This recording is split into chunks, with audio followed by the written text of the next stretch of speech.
എന്റെ ബലമായ കർത്തനൻ ശരണമതാകയ പാടിടും ഞാൻ ഉലകിൽ. എന്റെ ബലമായ കർത്തനൻ ശരണമതാകയ പാടിടും ഞാൻ ഉലകിൽ. ഏറ്റമുറപ്പുള്ള മറവിടമാണെനിക്കെൻ പ്രിയൻ, ചാരിടും ഞാൻ അവനിൽ. ഏറ്റമുറപ്പുള്ള മറവിടമാണെനിക്കെൻ പ്രിയൻ, ചാരിടും ഞാൻ അവനിൽ. ഹല്ലേലൂയ ഗീതം പാടിടും ഞാൻ എന്റെ ജീവിതയാത്രയിൽ. എന്റെ അല്ലലഖിലവും തീർത്തിടുന്ന നോക്കിപ്പാർത്തിടും ഞാൻ ഉലകിൽ. ഹല്ലേലൂയ ഗീതം പാടിടും ഞാൻ എന്റെ ജീവിതയാത്രയിൽ. എന്റെ അല്ലലഖിലവും തീർത്തിടുന്ന നോക്കിപ്പാർത്തിടും ഞാൻ ഉലകിൽ.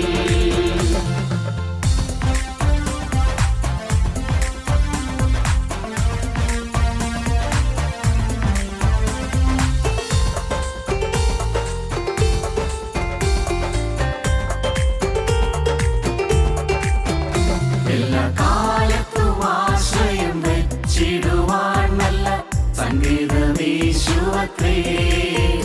എല്ലാ കാലത്തും ആശ്രയം വെച്ചിടുവാൻ നല്ല സംഗീതമേശുവത്രേ. പെറ്റ തല്ലതൻ കുഞ്ഞിനെ മറന്നിടിലും കാന്തൻ മാറ്റം ഭവിക്കാത്തവൻ.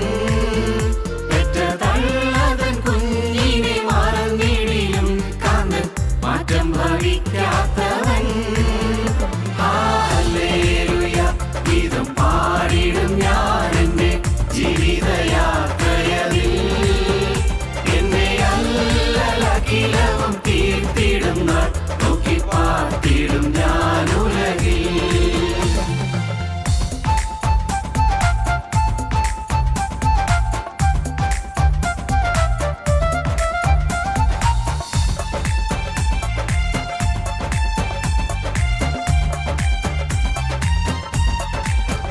തിരുക്കരത്തിൽ വൻ സാഗര ജലമെല്ലാം അടക്കുന്ന കരുതേഴും യാഹവൻ താൻ. തിരുക്കരത്തിൽ വൻ സാഗര ജലമെല്ലാം അടക്കുന്ന കരുതേഴും യാഹവൻ താൻ. ഒരു ഇടയനെ പോലെന്നെ അവനിൽ കരുതുന്ന സ്നേഹമെന്താശ്ചര്യമേ. ഒരു ഇടയനെ പോലെന്നെ അവനിൽ കരുതുന്ന സ്നേഹമെന്താശ്ചര്യമേ. ഹല്ലേലൂയ ഗീതം പാടിടും ഞാൻ എന്റെ ജീവിതയാത്രയിൽ. എന്റെ അല്ലലഖിലവും തീർത്തിടും നാൾ നോക്കിപ്പാർത്തിടും ഞാൻ ഉലകിൽ.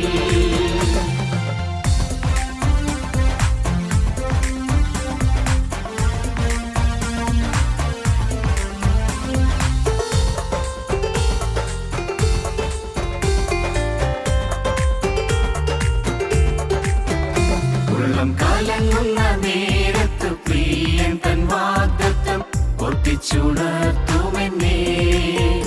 ഉള്ളം കലങ്ങുന്ന നേരത്ത് പ്രിയൻ തൻ വാഗ്ദത്തം ഓർപ്പിച്ചുണർത്തുമെന്നേ.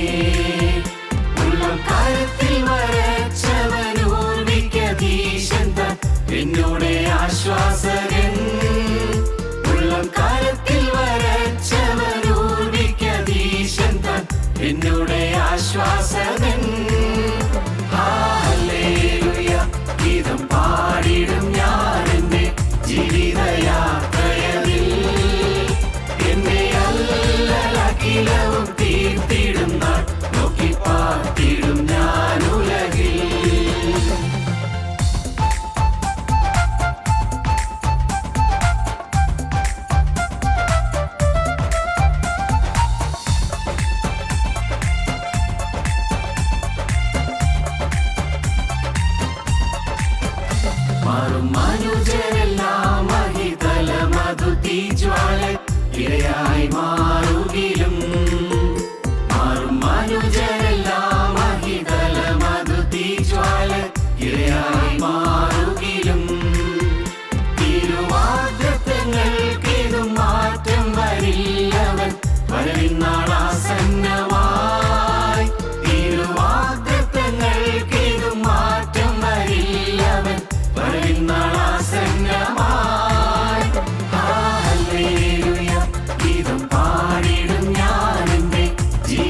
ക്രൂശിക്കപ്പെട്ട ക്രിസ്തുവിനെ പ്രസംഗിക്കുന്നു.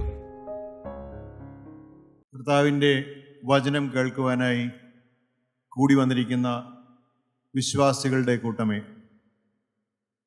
നിങ്ങൾക്കെല്ലാവർക്കും കർത്തൃനാമത്തിൽ എൻ്റെ വന്ദനം. നാം വേദപുസ്തകത്തിലുടനീളം നോക്കുമ്പോൾ അനേക പ്രാർത്ഥനകൾ നമുക്ക് വായിക്കുവാനായിട്ട് സാധിക്കും. അനേക പ്രാർത്ഥനകൾ, പലതും ഹൃദയം തൊട്ടുള്ള പ്രാർത്ഥനകൾ, പലതും പ്രാർത്ഥിച്ചിട്ട് ഉടനെ മറുപടി കിട്ടിയതായ പ്രാർത്ഥനകൾ, ചിലത് അല്പം കഴിഞ്ഞിട്ട് മറുപടി കിട്ടിയതായ പ്രാർത്ഥനകൾ. എന്നാൽ ഉടനീളം വേദപുസ്തകത്തിൽ നാം വായിക്കുമ്പോൾ പ്രാർത്ഥനകൾക്കെല്ലാം മറുപടി കിട്ടിയ ഒരനുഭവം നമുക്ക് മനസ്സിലാക്കുവാനായിട്ട് സാധിക്കും. ഒന്ന് ചിന്തിച്ചു നോക്കിയാൽ ഉൽപ്പത്തി മുതൽ വെളിപ്പാട് വരെയുള്ള പുസ്തകങ്ങളിൽ ഓരോരോ സമയങ്ങളിൽ വിശുദ്ധന്മാർ, വിശുദ്ധ മതികൾ പ്രാർത്ഥനയ്ക്ക് മറുപടി കിട്ടിയ അനുഭവങ്ങൾ നാം വായിക്കുന്നു. ഇന്നും നാം ഇവിടെ ക്രിസ്തുവിൻ്റെ വചനം കേൾക്കുവാനായിരിക്കുമ്പോൾ നമുക്കും പ്രാർത്ഥനയോടെ ഇരിക്കാം.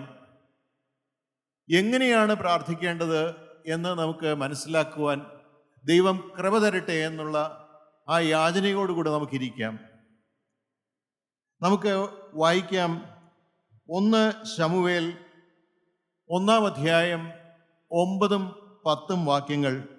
നമുക്ക് വളരെ പരിചയമുള്ള ഒരു ഭാഗമാണ്. നാം വായിക്കുന്നത് ഒരു ഹന്ന എന്ന ഒരു സ്ത്രീയെക്കുറിച്ചാണ്.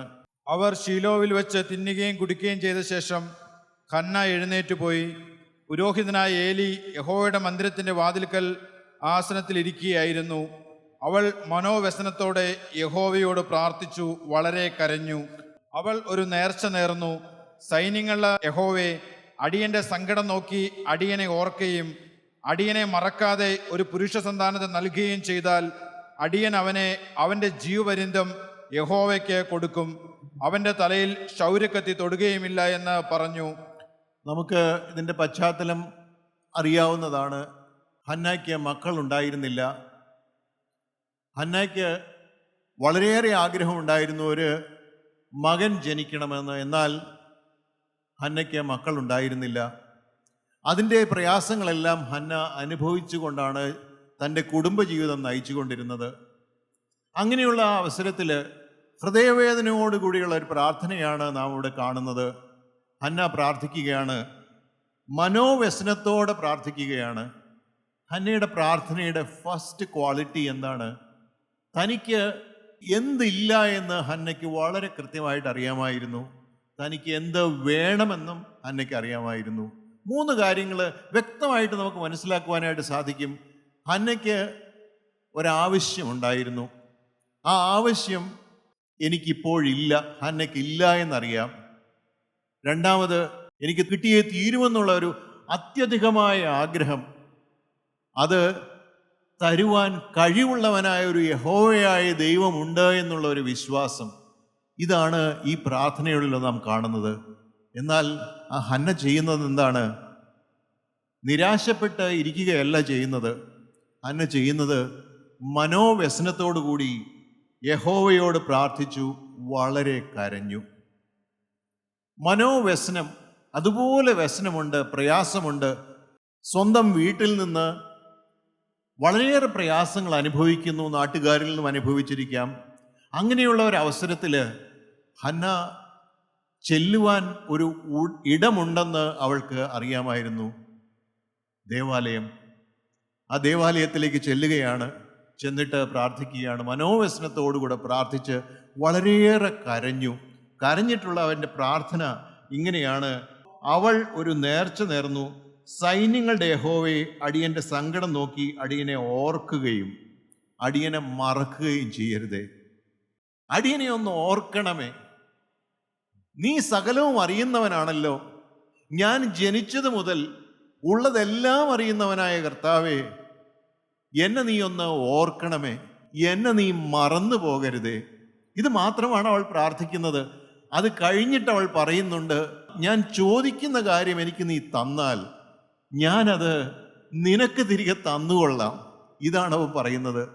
എനിക്ക് വേണ്ട, എൻ്റെ ആഗ്രഹമാണ്, പക്ഷേ നീ എനിക്ക് എൻ്റെ ആഗ്രഹം സാധിപ്പിച്ച് തന്നാൽ ഞാൻ നിനക്കത് തിരികെ തരാമെന്നാണ് ഹന്ന കർത്താവിനോട് പറയുന്നത്, പ്രാർത്ഥിക്കുന്നത്. ഹന്നയുടെ പ്രാർത്ഥന ആവശ്യത്തോടു കൂടിയുള്ള പ്രാർത്ഥന മാത്രമല്ല, ഹന്ന ഒരു ഉടമ്പടി ചെയ്യുകയാണ്. ഒരു ഉടമ്പടി ദൈവത്തോട് ചെയ്യുകയാണ്. നീ എനിക്ക് എൻ്റെ ആവശ്യം നടത്തി തന്നാൽ ഞാനത് നിനക്ക് അങ്ങനെ തന്നെ തന്നുകൊള്ളാം കർത്താവേ. അവൾ പറയുന്ന ആ പ്രാർത്ഥന, എന്നെ മറക്കരുതേ, എന്നെ നീ ഓർക്കണമേ. നമുക്ക് 19ഉം 20ഉം കൂടെ വായിച്ചാൽ നമുക്കതിൻ്റെ മറുപടിയും കാണാൻ പറ്റും. അനന്തരം അവർ അധികാലത്ത് എഴുന്നേറ്റ് യഹോവയുടെ സന്നിധിയിൽ നമസ്കരിച്ച ശേഷം രാമയിൽ തങ്ങളുടെ വീട്ടിലേക്ക് പോയി. എന്നാൽ എൽക്കാന തന്റെ ഭാര്യയായ ഹന്നയെ പരിഗ്രഹിച്ചു. യഹോവ അവളെ ഓർത്തു. ഒരാണ്ട് കഴിഞ്ഞിട്ട് ഹന്ന ഗർഭം ധരിച്ച് ഒരു മകനെ പ്രസവിച്ചു. ഞാൻ അവനെ യഹോവയുടെ അപേക്ഷിച്ചു വാങ്ങി എന്ന് പറഞ്ഞ് അവന് ശമൂവേൽ എന്ന് പേരിട്ടു. ഈ 19ാമത്തെയും 20ാമത്തെയും വാക്യങ്ങളിൽ ഒരു കാര്യം വ്യക്തമായി അവിടെ പരിശുദ്ധാത്മാവ് രേഖപ്പെടുത്തിയിരിക്കുകയാണ്. യഹോവ അവളെ ഓർത്തു. ഹന്നയുടെ പ്രാർത്ഥന എന്തായിരുന്നു? ദൈവമേ, നീ എന്നെ മറക്കരുത്, നീ എന്നെ ഓർക്കണം, നീ എന്നെ മറക്കരുത്. പരിശുദ്ധാത്മാവ് ഇവിടെ പറയുകയാണ്, ശമൂവേലിലൂടെ പറയുകയാണ്, യഹോവ അവളെ ഓർത്തു. നാം ഇത് കേൾക്കുമ്പോൾ ഓണസ്റ്റിയോടുകൂടി, ഹൃദയ പരമാർത്ഥതയോടുകൂടി നാം എന്തെങ്കിലും പ്രാർത്ഥിക്കുമ്പോൾ അവൻ കേൾക്കുന്നു എന്നുള്ള ഉറപ്പോടുകൂടി, എനിക്കത് തരും എന്നുള്ള ഉറപ്പോടുകൂടി പ്രാർത്ഥിച്ചാൽ നമുക്കത് കിട്ടും എന്നുള്ളൊരു വിശ്വാസം നമുക്കുണ്ടോ? ഉണ്ടെങ്കിൽ അവൻ നമ്മളെ മറക്കുകയില്ല. അവൻ നമ്മുടെ പ്രാർത്ഥന ഓർക്കും. നമ്മുടെ കണ്ണുനീര് തുരുത്തിയിൽ കൂട്ടിവെക്കുന്നവനാണ് നമുക്കുള്ള കർത്താവായ യേശുക്രിസ്തു. ഹന്നയുടെ പ്രാർത്ഥനയിലും അതാണ് നാം കാണുന്നത്. Honesty with God. എനിക്ക് ഒന്നും ഇല്ല, എനിക്ക് ആഗ്രഹമുള്ളത് എൻ്റെ കയ്യിൽ ഇപ്പോഴില്ല, എൻ്റെ ജീവിതത്തിൽ ഇപ്പോഴില്ല എന്നുള്ള ഹൃദയ പരമാർത്ഥതയാണ് അവിടെ കാണുന്നത്. മാത്രമല്ല, ഒരു കമ്മിറ്റ്മെൻ്റാണ്, ദൈവത്തോടുള്ള ഒരു കമ്മിറ്റ്മെൻ്റ്. അവൾ പറയുകയാണ്, നീ എനിക്കിത് തന്നാൽ ഞാൻ നിനക്ക് തിരികെ തരാം പറയുകയാണ്. മാത്രവുമല്ല, അതിൻ്റെ ശേഷം ചെയ്യുന്നത് എന്താണ്? ഹന്ന ദൈവത്തോടുള്ള ഒരു ഗ്രാറ്റിറ്റ്യൂഡ്, ഒരു നന്ദി പ്രകടിപ്പിക്കുന്നത് നാം ഇവിടെ വായിക്കുമ്പോൾ 2ാം അധ്യായത്തിൽ നാം വ്യക്തമായിട്ട് കാണുന്നുണ്ട്. ഹന്നയുടെ നന്ദിയും ആ നന്ദി പ്രകടനവും നമുക്ക് ഓരോരുത്തർക്കും ഇല്ലാത്തതും അതുതന്നെയാണ്. എന്തെല്ലാം നാം ദൈവത്തോട് ചോദിച്ചിട്ടുണ്ട്. എത്രയോ വർഷങ്ങളായി നാം ഈ കൂട്ടായ്മയിൽ കൂടി വരുന്നു. അനേകരെ വർഷങ്ങളായി വരുന്നവരുണ്ട്. ഞാൻ 1973 മുതൽ, അന്ന് ചെറുപ്പമാണ്, എന്നാലും അന്ന് മുതൽ എന്തൊക്കെ കാര്യങ്ങളാണ് ഞാൻ ദൈവത്തോട് ചോദിച്ചിട്ടുള്ളത്. ഈ ഹന്നായുടെ പ്രാർത്ഥന പോലെ എനിക്ക് പറയുവാൻ യോഗ്യതയില്ല. കാരണം ഞാൻ ഓണസ്റ്റിയോട് കൂടെയാണോ പറഞ്ഞത്? എനിക്ക് ആ കമ്മിറ്റ്മെൻ്റ് ഉണ്ടായിരുന്നോ? ആ ദൈവത്തോട് ഞാനൊരു ഉടമ്പടി ചെയ്തുവോ? ഹൃദയപരമാർത്ഥത ഉണ്ടായിരുന്നുവോ? മാത്രമല്ല, എനിക്ക് ആ നന്ദി, ആ ഗ്രാറ്റിറ്റ്യൂഡ് എൻ്റെ മനസ്സിൽ ഉണ്ടായിരുന്നുവോ? ഞാൻ തന്നെ ഒന്ന് തിരിഞ്ഞു നോക്കേണ്ടതാണ്. നാം ഓരോരുത്തരും തിരിഞ്ഞു നോക്കേണ്ടതാണ്. നമ്മുടെ നന്ദി ഉള്ള പ്രാർത്ഥന, നന്ദിയുള്ള ആ ജീവിതം ദൈവം കേൾക്കും. ഹന്നയുടെ പ്രാർത്ഥന കൊണ്ട് നാം പഠിക്കുന്നതും അതുതന്നെയാണ്. ഹന്നയുടെ പ്രാർത്ഥന മാത്രമല്ല, നാം നോക്കിയാൽ ശലോമോൻ്റെ പ്രാർത്ഥന, 1 രാജാക്കന്മാർ 3-ാം അധ്യായം അതിൻ്റെ 4-ാം വാക്യം മുതൽ ഒരു ഫുൾ 15-ാം വാക്യം വരെ അതിൻ്റെ ശലോമോൻ്റെ ആ പ്രാർത്ഥന അല്ലെങ്കിൽ ആ ഒരു സംഭവം അവിടെ വിവരിച്ചിട്ടുണ്ട്. ശലോമോൻ യാഗമെല്ലാം കഴിച്ചതിന് ശേഷം ഉറങ്ങാൻ പോയപ്പോൾ ഉറക്കത്തിലെ ഒരു സ്വപ്നം. എന്താണ് സ്വപ്നം? യഹോവയായ കർത്താവ് ശലോമോന് വെളിപ്പെടുകയാണ്. അവിടെ വെളിപ്പെട്ട് ശലോമോൻ ദൈവത്തോട് കുറെ കാര്യങ്ങളെല്ലാം പറയുകയാണ്. പറഞ്ഞിട്ട് 7-ാം വാക്യത്തിൽ ഒരു കാര്യം ശലോമോൻ അവിടെ അക്സെപ്റ്റ് ചെയ്യുന്നുണ്ട്. 7-ാം വാക്യം, അതിൻ്റെ അവസാന ഭാഗം മാത്രം വായിക്കാം. ഞാനോ ഒരു ബാലനത്രേ, കാര്യാദികൾ നടത്തുവാൻ എനിക്ക് അറിവില്ല. ഞാനോ ഒരു ബാലനത്രേ, കാര്യാദികൾ നടത്തുവാൻ എനിക്ക് അറിവില്ല. യഹോവയോട് പറയുകയാണ്, ഞാൻ രാജാവാണ്, ഇസ്രായേലിൽ ദാവീദ് ഒരു യുദ്ധം പോലും തോറ്റിട്ടില്ല. അങ്ങനെ തോൽവിയില്ലാതെ ജീവിക്കുന്ന ഒരു ഇസ്രായേല്യരുടെ രാജാവായി ഞാൻ വന്നിരിക്കുകയാണ്. പക്ഷേ യഹോവേ, ഞാനൊരു ബാലനാണ്, എനിക്ക് കഴിവില്ല, എനിക്ക് കാര്യാദികൾ നടത്തുവാനുള്ള യാതൊരു അറിവും എനിക്കില്ല. ഒരു അക്സെപ്റ്റൻസ് ഓഫ് ഹിസ് നത്തിങ്നെസ്. ഈ ശലോമോൻ്റെ ആ അക്സെപ്റ്റൻസ് ആണ് ദൈവം കാണുന്നത്. എന്നിട്ട് ശലോമോൻ യഹോവയോട് എന്താണ് ചോദിക്കുന്നത്? 9-ാം വാക്യത്തിൽ ഇങ്ങനെയാണ് വായിക്കുന്നത്: ആകയാൽ ഗുണവും ദോഷവും തിരിച്ചറിഞ്ഞ് നിന്റെ ജനത്തിന് ന്യായപാലനം ചെയ്യുവാൻ വിവേകമുള്ള ഒരു ഹൃദയം എനിക്ക് തരണമേ.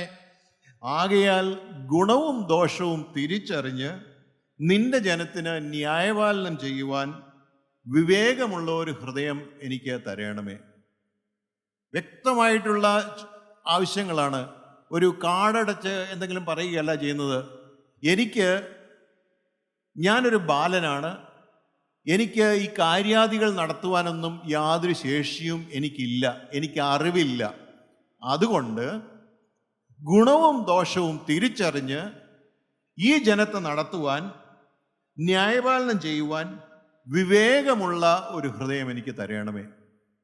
ശലോമോൻ ആ ഒരൊറ്റ കാര്യമാണ് ചോദിച്ചത്. എനിക്ക് അറിഞ്ഞുകൂടാ, അതുകൊണ്ട് നീ എനിക്ക് ഗുണവും ദോഷവും ഒന്ന് തിരിച്ചറിവ്, അതിനുള്ള ഒരു തിരിച്ചറിവ് എനിക്ക് തരണം. അത് അറിയുവാനുള്ള അറിവ്, അതിനുള്ള ഒരു വിവേകം എനിക്ക് തരണം. അതാണ് ശലോമോൻ ദൈവത്തോട് പ്രാർത്ഥിക്കുന്നത്. മാത്രമല്ല പറയുകയാണ്, അതുകൂടാതെ നിന്റെ ഈ വലിയ ജനത്തിന് ന്യായപാലനം ചെയ്യുവാൻ ആർക്ക് കഴിയും? വിവേകമില്ലാതെ, വിസ്ഡമില്ലാതെ ഈ ഇത്രയും വലിയ ജനത്തിന് ന്യായപാലനം ചെയ്യുവാൻ ആരെ കൊണ്ടാണ് സാധിക്കുന്നത്? എനിക്ക് സാധിക്കുകയില്ല, മറ്റാർക്കും സാധിക്കുകയില്ല. അതുകൊണ്ട് ഞാൻ നിന്നോട് ചോദിക്കുന്നത് ഒരൊറ്റ കാര്യം മാത്രമാണ്: എനിക്ക് വിവേകമുള്ള ഒരു ഹൃദയം തരണം, എനിക്ക് ഗുണവും ദോഷവും തിരിച്ചറിയുവാനുള്ള ഒരു കഴിവ് എനിക്ക് തരണം.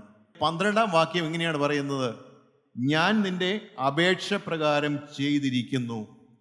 പറഞ്ഞ് തീർന്നില്ല. ആ സ്വപ്നത്തിൽ വെച്ച് തന്നെ യഹോവ അവന് അരുളപ്പാട് കൊടുക്കുകയാണ്: ഞാൻ നിന്റെ അപേക്ഷ പോലെ, നിന്റെ അപേക്ഷ പ്രകാരം ചെയ്തിരിക്കുന്നു. ജ്ഞാനവും വിവേകമുള്ള ഒരു ഹൃദയം ഞാൻ നിനക്ക് തന്നിരിക്കുന്നു. ഉറങ്ങുവാൻ കിടന്നപ്പോൾ ബാലനായിരുന്ന, വിവേകമില്ലാത്തവനായിരുന്ന, കാര്യങ്ങളൊന്നും ചെയ്യുവാൻ പ്രാപ്തിയില്ലാതിരുന്ന ശലോമോൻ ഉറക്കം എഴുന്നേറ്റപ്പോൾ ദൈവത്തിൽ നിന്ന്, കർത്താവായ യേശുക്രിസ്തുവിൽ നിന്ന് വിവേകമുള്ള ഒരു ഹൃദയവും അവൻ്റെ അപേക്ഷ പ്രകാരം അവന് ദൈവം കൊടുക്കുകയാണ്. നാം ഇന്ന് നമ്മുടെ അപേക്ഷകൾ അവനോടൊന്ന് ചോദിക്കുമോ? നാം കേട്ടല്ലോ, 2 or 3 പേര് എൻ്റെ നാമത്തിൽ എവിടെ കൂടി വന്നാലും അവിടെ ഞാൻ ഉണ്ട് എന്ന് അരുളി ചെയ്തവനായ കർത്താവ് നമ്മോട് കൂടെ ഉണ്ടെന്ന് നാം കേട്ടല്ലോ. അങ്ങനെ ഒരു കർത്താവ് നമുക്കുണ്ടെങ്കിൽ ഇന്ന് അവനോട് ചോദിക്കുകയാണ് ഗുണവും ദോഷവും തിരിച്ചറിയുവാനുള്ള ഒരു ഹൃദയം, വിവേകമുള്ള ഒരു ഹൃദയം, ന്യായപാലനം ചെയ്യുവാൻ, കാര്യാദികൾ നടത്തുവാൻ വിവേകമുള്ള ഒരു ഹൃദയം എനിക്ക് തരണമേ എന്ന് കർത്താവിനോട് നാം യാചിച്ചാൽ നമുക്ക് അത് ലഭിക്കും. അപ്പോൾ തന്നെ, ആ പ്രാർത്ഥിച്ച് കഴിഞ്ഞപ്പോൾ തന്നെ അവൻ അത് ലഭിക്കുകയാണ്. ശലോമോൻ്റെ പ്രാർത്ഥന, ശലോമോൻ്റെ നത്തിങ്നെസ് അക്സെപ്റ്റ് ചെയ്യുവാൻ അവന് കഴിഞ്ഞു. അങ്ങനെ കഴിഞ്ഞപ്പോൾ അവൻ്റെ അവിവേകങ്ങളെല്ലാം മാറിപ്പോയി. ഗുണവും ദോഷവും തിരിച്ചറിയുവാനുള്ള വിവേകം അവന് കിട്ടി. വീണ്ടും നമുക്ക് വായിക്കാം ദിനവൃത്താന്തം 4-ാം അധ്യായത്തിൻ്റെ 9-10 വാക്യങ്ങൾ. യബ്ബേസ് തൻ്റെ സഹോദരന്മാരെക്കാൾ ഏറ്റവും മാന്യനായിരുന്നു. അവൻ്റെ അമ്മ ഞാൻ അവനെ വ്യസനത്തോടെ പ്രസവിച്ചു എന്ന് പറഞ്ഞ് അവന് യബ്ബേസ് എന്ന് പേരിട്ടു. യബ്ബേസ് ഇസ്രായേലിൻ്റെ ദൈവത്തോട്, നീ എന്നെ നിശ്ചയമായി അനുഗ്രഹിച്ച് എൻ്റെ അതിർ വിസ്താരമാക്കുകയും നിന്റെ കൈ എന്നോടുകൂടി ഇരുന്ന് അനർത്ഥം എനിക്ക് വ്യസനകാരണമായി തീരാതെ വണ്ണം എന്നെ കാക്കുകയും ചെയ്താൽ കൊള്ളായിരുന്നുവെന്ന് അപേക്ഷിച്ചു. അവൻ അപേക്ഷിച്ചതിനെ ദൈവം അവന് നൽകി. ഇവിടെയും അതുതന്നെയാണ് നാം കാണുന്നത്, യബ്ബേസിൻ്റെ പ്രാർത്ഥന. വേദപുസ്തകത്തിൽ ഈ യബ്ബേസിനെ കുറിച്ച് വലിയ കാര്യമായിട്ടൊന്നും പറയുന്നില്ല. ഈ ഒരു ഭാഗത്തിൽ മാത്രമേ യബ്ബേസ് എന്നൊരാളെക്കുറിച്ച് പറയുന്നുള്ളൂ. പട്ടണത്തെക്കുറിച്ച് ഒന്നോ രണ്ടോ ഭാഗങ്ങളിൽ വേറെ പറയുന്നുണ്ട്. എന്നാൽ ഒരാളെക്കുറിച്ച് പറയുന്നത് ഈ ഒരു ഭാഗം മാത്രമേ ഉള്ളൂ. ഈ 2 വാക്യങ്ങളിൽ വലിയൊരു കാര്യമാണ് അവിടെ പരിശുദ്ധാത്മാവ് രേഖപ്പെടുത്തിയിരിക്കുന്നത്. ഈ യബ്ബേസിൻ്റെ ജനനം, അമ്മ വേദനയോടെ പ്രസവിച്ചത്, അവന് യബ്ബേസ് എന്ന് പേരിട്ടത്. യബ്ബേസ് എന്ന പേരിൻ്റെ അർത്ഥം സോറോ അല്ലെങ്കിൽ പെയിൻ എന്നാണ്. സങ്കടം അല്ലെങ്കിൽ വേദന എന്നെല്ലാമാണ് അതിൻ്റെ അർത്ഥം. ഈ യബ്ബേസ് എന്ന വാക്കിൻ്റെ പേരിൻ്റെ അർത്ഥം. ഈ യബ്ബേസ് എന്ന് പേരിട്ടത്, യബ്ബേസിന് സഹോദരങ്ങളുണ്ടായിരുന്നു. എന്നാൽ ഈ വ്യസനം എന്ന് പേരിട്ട യബ്ബേസ് സഹോദരങ്ങളെക്കാൾ മാന്യനായിരുന്നു. അങ്ങനെ ഒരു മാന്യത അവൻ ദൈവത്തോട് നിരന്തരമായി പ്രാർത്ഥിച്ചിരുന്നിരിക്കണം. അതുകൊണ്ടാണ് ഈ വേദനയോടുകൂടി ഇരിക്കുമ്പോഴും, അല്ലെങ്കിൽ മറ്റുള്ളവർക്ക് എന്തുകൊണ്ടോ വേദനയാർന്ന ഒരു ജനനമായിരുന്നിരിക്കാം, അല്ലെങ്കിൽ എന്തെങ്കിലും പ്രശ്നം ഉണ്ടായിരുന്നിരിക്കാം, എന്നിട്ട് പോലും മാന്യനായി അവൻ വളരുവാൻ കാരണം ദൈവത്തോടുള്ള അവൻ്റെ ഒരു അടുപ്പമായിരിക്കണം. അതുകൊണ്ട് തന്നെയാണ് അവൻ പ്രാർത്ഥിക്കുന്നത്, നീ എൻ്റെ അതിര് വിസ്താരമാക്കണം. ഇസ്രായേലിൻ്റെ ദൈവത്തോട് നീ എന്നെ നിശ്ചയമായി അനുഗ്രഹിക്കണം. അവനൊരു ഉറപ്പായ വിശ്വാസം, നിശ്ചയമായി അനുഗ്രഹിക്കാൻ കഴിയുന്നവനാണ് ഇസ്രായേലിൻ്റെ ദൈവം. അവൻ ആ വിശ്വാസം അതുപോലെ ഉറപ്പായിരുന്നു. നിശ്ചയമായി അനുഗ്രഹിക്കുവാൻ കഴിയുന്നവനായ ഒരു യഹോവയായ ദൈവമാണ് ഇസ്രായേലിൻ്റെ ദൈവം എന്നുള്ള ഉറപ്പായ വിശ്വാസം. ആ വിശ്വാസം ഉള്ളത് കൊണ്ടാണ് അവൻ പ്രാർത്ഥിക്കുന്നത്, നീ എന്നെ നിശ്ചയമായി അനുഗ്രഹിക്കണം. നീ എന്നെ അനുഗ്രഹിച്ചാൽ മാത്രം പോരാ, എൻ്റെ അതിര് നീ വിസ്താരമാക്കണം. നമുക്ക് ചിന്തിക്കാം, ലോകപ്രകാരമുള്ള ഒരു അതിരിൻ്റെ കാര്യമാണെന്ന് നമുക്ക് വേണമെങ്കിൽ ചിന്തിക്കാം. എന്നാൽ നാം പഠിക്കുമ്പോൾ, അല്ലെങ്കിൽ നാം ചിന്തിക്കുമ്പോൾ നമുക്ക് ചിന്തിക്കേണ്ടത്, ഇത് ആത്മീകമായ ഒരു സ്പിരിച്വൽ വേൾഡ്, അല്ലെങ്കിൽ സ്പിരിച്വൽ ആയിട്ടുള്ള ഒരു ബൗണ്ടറി വലുതാക്കണമെന്നല്ലേ യബ്ബേസ് ആഗ്രഹിച്ചിരുന്നത്? അതല്ലേ അവൻ ദൈവത്തോട് ചോദിച്ചത്? നീ എന്നെ നിശ്ചയമായി അനുഗ്രഹിച്ച് എൻ്റെ അത് വിസ്താരമാക്കുകയും നിന്റെ കൈ എന്നോടുകൂടെ ഇരുന്ന്, നിന്റെ കൈ എന്നോടുകൂടെ ഇരിക്കണം. നിന്റെ കൈ എന്നോടുകൂടെ ഇരുന്ന് അനർത്ഥം എനിക്ക് വ്യസന കാരണമാകരുത്. യബ്ബേസ് പ്രാർത്ഥിക്കുകയാണ്, നിന്റെ കൈ എന്നോട് കൂടെ ഇരിക്കണം. നിന്റെ കൈ എന്നോട് കൂടെ ഇരുന്ന് അനർത്ഥം എനിക്ക് വ്യസന കാരണമാകാതെ എന്നെ കാക്കുകയും ചെയ്യണം. 3-4 കാര്യങ്ങൾ വളരെ കൃത്യമായിട്ട് അവിടെ യബ്ബേസ് പ്രാർത്ഥിക്കുകയാണ്. നീ എന്നെ നിശ്ചയമായി അനുഗ്രഹിക്കണം, നിനക്ക് അനുഗ്രഹിക്കുവാൻ കഴിവുണ്ട്. ഇസ്രായേലിൻ്റെ ദൈവമായ യഹോവയായ നീ അനുഗ്രഹിക്കുവാൻ, സകല അനുഗ്രഹങ്ങളും തരുവാൻ കഴിവുള്ളവനാണ്. ഇങ്ങനെയുള്ളവനായ നീ എന്നെയും അനുഗ്രഹിക്കണം. ഞാനിപ്പോൾ നിൻ്റെ മുമ്പിലേക്ക്, നിൻ്റെ സന്നിധിയിലേക്ക് വന്നിരിക്കുകയാണ്. ഈ വന്നിരിക്കുന്ന എന്നെ നീ അനുഗ്രഹിക്കണം. മാത്രമല്ല, എൻ്റെ അതിര് നീ വിസ്താരമാക്കണം. ഇപ്പോഴുള്ള ഞാൻ മാന്യനാണ്, എൻ്റെ സഹോദരന്മാരെക്കാൾ ഏറ്റവും മാന്യനാണ് ഞാനിപ്പോൾ. എന്നാൽ അത് പോരാ, എൻ്റെ ഇപ്പോഴുള്ള ആത്മീയമായ നില പോരാ. ഇനിയും എന്നെ ഉയരത്തിലേക്ക് നീ നടത്തണം. യബ്ബേസിൻ്റെ ആഗ്രഹവും പ്രാർത്ഥനയും യാചനയും അതാണ്. ഇപ്പോഴുള്ള നമ്മുടെ സമർപ്പണം പോരാ, ഇനിയും ആഴത്തിലേക്ക് നീങ്ങി സമർപ്പണം എനിക്ക് നീ തരണം. നീ എന്നെ നിശ്ചയമായി അനുഗ്രഹിക്കണം, എൻ്റെ അതിർത്തി നീ വിസ്താരമാക്കണം. മാത്രവുമല്ല, നിന്റെ കൈ എന്നോടുകൂടെ ഇരിക്കണം. ഞാൻ പോകുന്ന വഴികൾ, ഞാൻ നടക്കുന്ന പാതകൾ, എനിക്കറിഞ്ഞുകൂടാ എന്തെല്ലാമാണ് എൻ്റെ പാതകളിൽ, എനിക്ക് മുമ്പോട്ട് എന്തെല്ലാം ആണ് വരുവാനിരിക്കുന്നതെന്ന് ഞാൻ അറിയുന്നില്ല. എന്നാൽ നീ എൻ്റെ കൂടെ ഉണ്ടെങ്കിൽ, നിന്റെ കൈ എന്നോട് കൂടെ ഉണ്ടെങ്കിൽ എനിക്ക് പിന്നെ ഒന്നിനും ഭയപ്പെടുവാനില്ല. 23-ാമത്തെ സങ്കീർത്തനത്തിൽ ദാവീദ് പറയുന്നുണ്ട്, നിന്റെ കൈ എന്നോട് കൂടെ ഇരിക്കുന്നു, അതുകൊണ്ട് ഞാൻ എന്തിന് പേടിക്കണം? യഹോവയാണ് എൻ്റെ ഇടയൻ, എൻ്റെ ഇടയനായ യഹോവയുടെ കൂടെ ഞാൻ നടക്കുമ്പോൾ ആടായ ഞാൻ എന്തിനെ ഭയപ്പെടണം? ഞാൻ പച്ചയായ പുൽപ്പുറങ്ങളിൽ എന്നെ നടത്തുന്നവനായ നീ, സ്വസ്ഥമായുള്ള വെള്ളത്തിങ്കിൽ അരികത്തേക്ക് എന്നെ നടത്തുന്നവൻ, എൻ്റെ ശത്രുക്കളുടെ മുമ്പാകെ മേശയൊരുക്കുന്നു. അങ്ങനെയുള്ള ഒരു യഹോവയായ ദൈവമാണ് എനിക്കുള്ളത് എന്ന് ഈ യബ്ബേസിന് കൃത്യമായി അറിയാമായിരുന്നു. അതുകൊണ്ടാണ് പറയുന്നത്, നിന്റെ കൈ എന്നോടുകൂടെ ഇരിക്കണം. മാത്രവുമല്ല, അനർത്ഥം വഴിയിൽ പല അനർത്ഥങ്ങളും വരാൻ സാധ്യതയുണ്ട്. അനർത്ഥം എനിക്ക് വ്യസന കാരണമാകാതെ വണ്ണം നീ എന്നെ കാക്കണം. നമുക്ക് ദൈവത്തോട് യാചിക്കേണ്ട ഒരൊറ്റ കാര്യം ഇത് മാത്രമേ ഉള്ളൂ. അനർത്ഥം എനിക്ക് വ്യസന കാരണമാകാതെ വണ്ണം നീ എന്നെ കാക്കണം. കർത്താവായ യേശുക്രിസ്തുവിൻ്റെ കുരിശുമരണത്തിൽ 2 കള്ളന്മാരുണ്ടായിരുന്നല്ലോ, അവനോടുകൂടി ക്രൂശിക്കപ്പെട്ടവർ. ആ ഇടത്ത് ഭാഗത്തെ കള്ളൻ അവനെ പരിഹസിച്ചു. എന്നാൽ ഈ പരിഹാസങ്ങളും അടികളും എല്ലാം കൊണ്ടിട്ടും ഈ പാപം നിർത്തരുതേ എന്ന് പ്രാർത്ഥിക്കുന്ന കർത്താവായ യേശുക്രിസ്തുവിനെ കണ്ടപ്പോൾ ആ വലത്തുഭാഗത്തെ കള്ളൻ എന്താണ് പറഞ്ഞത്? നീ രാജ്യത്വം പ്രാപിച്ചു വരുമ്പോൾ എന്നെ കൂടെ നീ ഓർക്കണമേ. ഒരൊറ്റ പ്രാർത്ഥന മാത്രം. അവൻ ആകെ ജീവിതത്തിൽ ഒന്നേ പ്രാർത്ഥിച്ച് കാണുകയുള്ളൂ, നീ രാജ്യത്വം പ്രാപിച്ചു വരുമ്പോൾ എന്നെ കൂടെ നീ ഓർക്കണമേ. എന്നെ കൂടെ നീ ഓർക്കണമേ എന്ന് അവൻ പ്രാർത്ഥിച്ചപ്പോൾ എന്താണ്? ഇമ്മീഡിയറ്റ് ആയിട്ട് മറുപടിയാണ്. അവൻ മരിക്കുന്നതിന് മുമ്പ് തന്നെ അവന് മറുപടി കിട്ടുകയാണ്, ഇന്ന് നീ എന്നോടുകൂടെ പർദീസയിലിരിക്കും. ഇന്ന് നമുക്കും ദൈവത്തോട് യാചിക്കാം, കർത്താവേ, നീ രാജ്യത്വം പ്രാപിച്ചു വരുമ്പോൾ എന്നെ കൂടെ നീ ഓർക്കണമേ. നീ രാജ്യത്വം പ്രാപിച്ചു വരുമ്പോൾ എന്നെ കൂടെ നീ ഓർക്കണമേ. അപ്പോൾ നമുക്ക് കേൾക്കാം ഒരു വചനം, ഇന്ന് നീ എന്നോടുകൂടെ പർദീസയിലിരിക്കും. ദൈവനാമം മാത്രം മഹത്വപ്പെടുവാനിടയാകട്ടെ.